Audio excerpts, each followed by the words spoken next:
प्रिय दोस्तों, आज हम आपके अपने YouTube के खोज चैनल पर जो कहानी लेकर आए हैं उसका नाम है कोको और कैटी।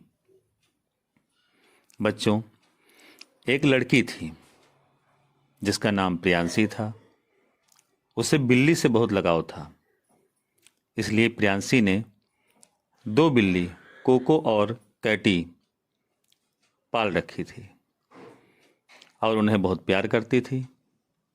वो बिल्लियां भी बहुत सुंदर थी।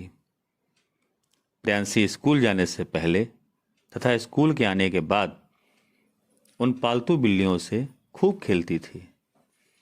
वह बिल्लियां भी प्रियांशी से खूब खेलती थीं।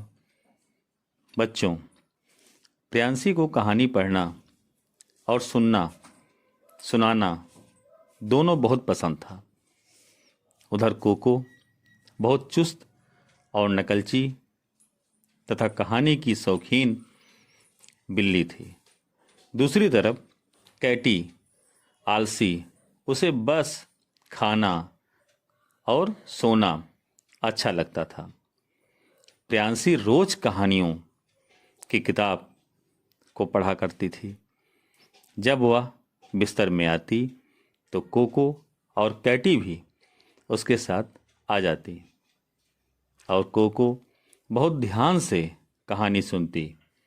उधर कैटी दिलचस्पी न लेते हुए सो जाती। एक दिन प्रियांशी स्कूल चली गई। प्रियांशी की माँ कुछ सामान लेने के लिए बाजार चली गई। पूरा घर खाली था। दोनों के बाहर जाने से कोको और कैटी घर में खेलने लगी। खेलते खेलते घर में जिस तार पर कैटी खेल रही थी उस तार को चूहे ने काट रखा था, जिससे उसमें करंट लग सकता था। इस डर से कोको ने कैटी से न खेलने के लिए कहा, लेकिन कैटी ने कहा, तुम कहानी सुनते सुनते तुम्हारा दिमाग खराब हो गया है, मुझे कुछ नहीं होगा। ऐसा कहना था कि कैटी धड़ाम से नीचे गिरी और बेहोश हो गई। उसे करंट लग चुका था। बच्चों, तुरंत प्रियांशी की माँ भी बाजार से आ गई। कोको ने माँ को इशारे से वहां ले गई जहां कैटी बेहोश पड़ी थी।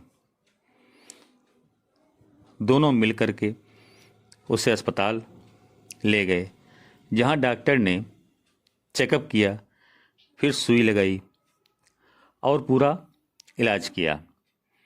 आखिरकार उसकी जान बच गई। प्रियांशी भी स्कूल से आ गई। प्रियांशी कोको की तरफ देखकर कहा कि मैंने कैटी को बहुत समझाया, वह नहीं मानी। मुझे पता था कि कटे हुए तार में करंट लगता है।